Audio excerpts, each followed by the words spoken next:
Life ain't luck, man. This is what life is.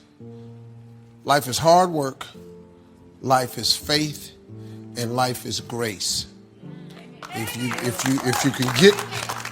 you understand that you got to work hard, faith without works is dead. You just keep the faith and work really hard and then ask God for as much grace as he can give you. I had been working my whole life. And what I didn't understand, by being determined to chase something, by being committed to it, and what commitment is staying true to what you said you were going to do long after the mood that you have set it in has left. You see, people think commitment is saying, yes, I'll do it on the days when it feels good. But I have been committed to everything that I ever started in my life, and I never stopped and I never quit it. And so by being committed to everything that I started, I finished it. It built a certain type of spirit. It built a certain type of mentality. It built a certain type of individual. And so now I couldn't quit even if I wanted to. I couldn't lay in the bed even if I wanted to. I couldn't stop even if I wanted to. I had too much sweat equity in my life and everything that I was doing. Because I understood my existence wasn't about me. I went from me to we a long time ago. I understood the process is more important than the product. It wasn't about the outcome for me. Whether I made it to the NFL or not, that was inconsequential in God's plan for my life. But I was going to fall in love with that process, because I understood by falling in love with that process, it was going to turn me into a machine.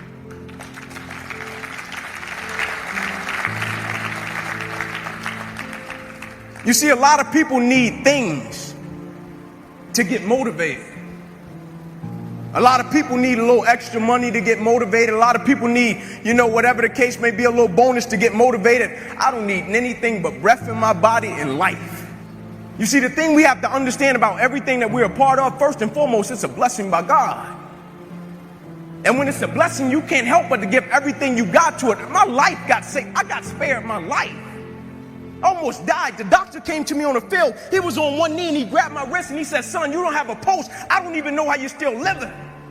And my last doctor visit, they came to me and they said, sorry, Inky Johnson, you will never be able to use this arm or hand again in your life. I said, no disrespect to you, doc, but I will use this arm and this hand every day for the rest of my life by the way that I live my life. Every day I'm going to impact someone's life. Every day I'm going to empower someone. Every day I'm going to inspire someone. Every day I'm going to encourage someone. Use your time. How are you using your time? You have something special. You have greatness in you. You have the ability to do more than you can ever begin to imagine. I know you've done some things that you're proud of, but I can tell you, based upon my own experience, if you're willing to put in the time with a coach, that's me up in here. If you're willing to put in the time to learn how you can use your voice, to learn how you can use your story. And the time is now. Don't put it off. Don't put it off. No, don't take it for granted. You've got more in you. Be willing to learn something new. Be willing to put in the time and the effort to acquire new skills so that you'll be in charge of your financial future. Things about the bottom is about to fall out in this economy. Your problem is in your measurements. You are saying you want something, but you're not doing the things that you say that you want to do that's going to get you to that. So if you were to do that every day or 5 days out of the 7 days, you will get results. You're not getting results because you're saying one thing and you're doing something else. I want you to spend all your energy on overcoming your weaknesses, because behind every weakness you overcome is another level of success. Does that make sense? Whatever that thing is, on the other side of that is another level of success. I want you to look at it. Look at it. Put some energy into that thing. Put some energy into it. I want you to put down, I can, I will, I must. This is yours. I can because I'm capable. I will because I'm strong. I must because they're dependent on me.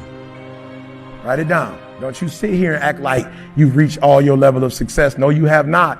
You have not begun to see the things that's about to happen to you. Write it down. This is life. Life is ups and downs, trials and struggles, but it's also joy. It's also finding that inner peace, finding that inner happiness, and saying to yourself, I will not let this take me out. And so whatever it is that you are going through today, I want you to say to yourself, Yes, this is hard. Yes, this is tough. You don't want to ignore the facts. But the truth is, you're still here. You're still living. You're still breathing. And that means that there is a purpose for you being here. And so if the thought has ever crossed your mind, if I disappeared from the face of the earth, it wouldn't matter. I want to counter that thought right now, because you do matter. Your life matters. Your purpose matters. And so I want you to fight for your happiness, fight for your peace, fight for your joy with all you've got. Despite what you're going through, I want you to commit to live, and I want you to commit to living fully. I know it might seem rough. I know it might seem like you're facing an obstacle that is just too much for you, but it's not too much for God. Trust the process. Hang in there and know that your life and your gifts are valuable. Through all the things I've gone through in my life, I had a lot of downs. How did I keep the faith? There was a couple of reasons. Number one, I know from living that if you quit whatever you're trying to accomplish, if you quit, whatever you were trying to accomplish can never happen. There's not even a remote possibility. If you quit, there is no chance of it popping back up again, coming back later. Quitting is guaranteed failure. Now, when you're trying, you're going to fail.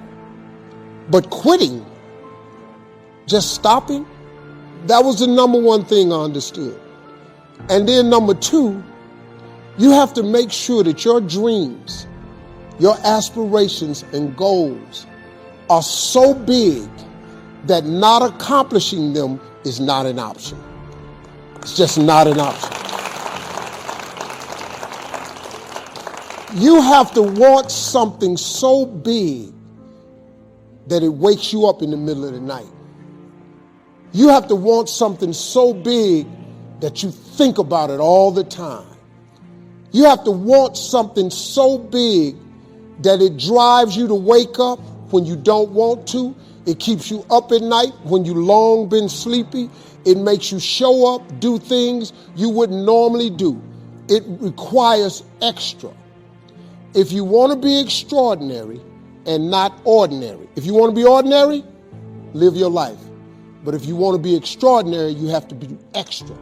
If you put extra on top of ordinary, that word is extraordinary. It requires an extra effort. What are you hiding? Gifts, talents, creativity? Have you convinced yourself it's too small? You don't have the talent? You could never do anything great? If you will quit discounting what you have and start releasing it, God will multiply your talent, multiply your influence, multiply the resources. That's what He did with me. It's not how much do you have, it's what are you doing with what you have. Have you buried it, feeling unqualified, afraid, intimidated? Why? You're a child of the Most High God. You have been crowned with favor. I'm asking you to get that dream out. Get that book out, that creativity, that goal. Release it and watch what God will do.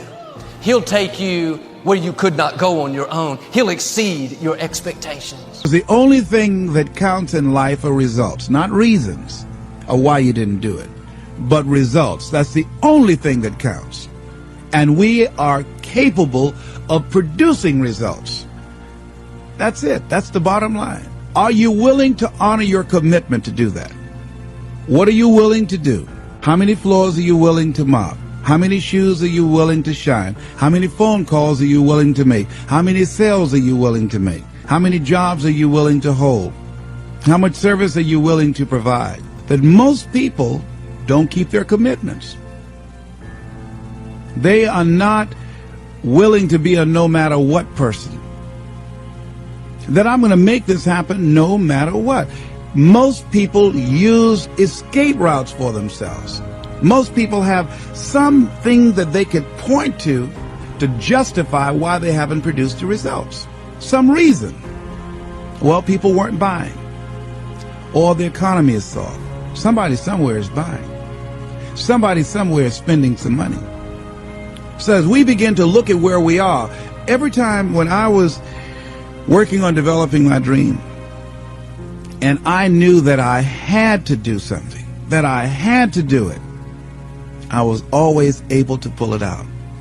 Because I started thinking, if a Walt Disney can do it, if a John D. Rockefeller can do it, then I can do it.